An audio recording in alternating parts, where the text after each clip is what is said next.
June 1st. No NBAs, no news. We're just awaiting for this NBA Finals between the Oklahoma. I mean, Jesus Christ! Look, once they making mistakes between the San Antonio Spurs and the New York Knicks. But all right, so I did watch some things. Daredevil Born Again, season 2. I am telling you, this is makings of a very much classic. I'm loving this than the original Daredevil that was on Netflix. I mean, others can agree, but I'm loving this. I love Daredevil. His run-ins with the Kingpin and Karen Page with a very strong presence. It's bringing a lot of things into it as Kingpin ascends as the mayor and running things. I think there's going to be an impact going forward in it that will be affecting some movies in the Marvel universe. But also, yes, we do have Frank Castle, who's come back as, he's back. He's Punisher. He's crazy. He's brutal. Also, Jessica Jones is back, as well as Luke Cage. We can't wait for season 3. It was really good. But like I said, this is just like a 9 out of 10. This is just acting, everything about it makes it very realistic. It's a lot of moving parts, a lot of different characters, some shocking things in there, especially with Bullseye. There's a lot, and I recommend people watch this, especially the first season, and then the second season. It's just a really, really good series. All right, then I'll talk about Punisher. I watched the Punisher One Last Kill.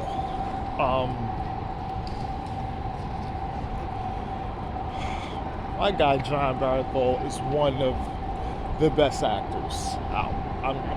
Everything he does is gold.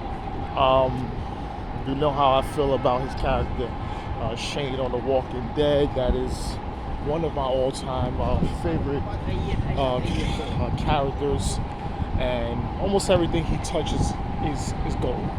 And this is a really great, just a special presentation.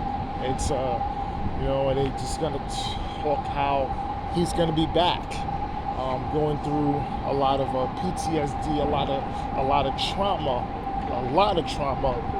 but how he's going to be coming back, and there's some great action sequences in here. A lot of killing, as we know Frank Castle has done, and just really doing the Punisher character justice. For me, growing up as a young teenager, Punisher was the guy. He was a guy, and he was a very much a real big cult comic book guy that we was just always waiting for that next Punisher. And it was that skull, the guns, the shooting, and it was a big thing, and it kind of was a little controversial too, as well. But this is a really good film. All right, I did see a documentary. It was on Hulk Hogan. I liked it. I liked it. It told a lot about Hulk Hogan, he's him first starting out. I mean, a lot of these things we knew if you watch other documentaries with Hulk Hogan and things like that, and other little series and things, and all types of things with Hulk Hogan.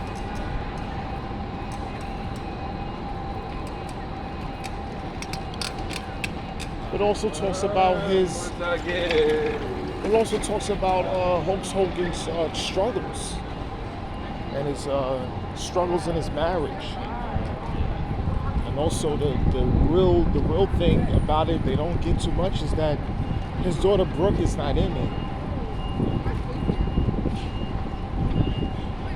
and she wanted to be a part of it, but she wasn't. Now we know that Hulk Hogan passed away, so this documentary was done before he passed away. They just did some touch-ups and things like that. So I think people's thing with Hulk Hogan, obviously, the sex tape and what he said, like, what he said about black people and things like that. I mean, okay, yeah, but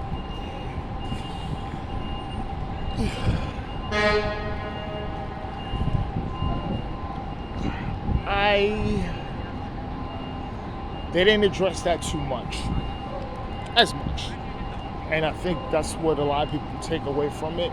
But listen, a lot of times in these things, you take away a lot of the stuff, right? So when we talk about, let me go to The Last Dance, right? Michael Jordan kind of really had a bad gambling problem.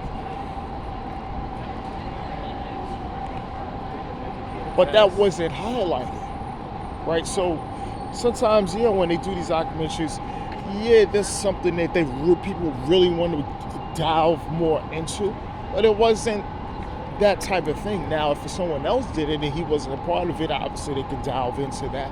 And of course, I think there possibly will be another documentary made about Hulk Hogan. But I felt it good. What they did with the Ultimate Warrior, that one was interesting because when he made up, it felt different. Obviously we know about the destruction of Ultimate Warrior and the WWE, and then when he came back, they cleaned it up, and then it was almost like, he was like a cult thing, and even Hogan made up with him and things like that.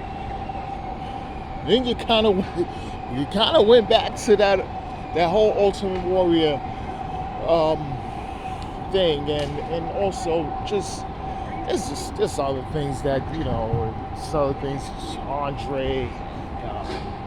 Andre Giant, Ric Flair, Macho Man Randy Savage, and others, Iron Sheik, a lot of people that had very much issues with him. But it was all like kind of glassed up. So, and even Trump was on the doc. So it's just crazy.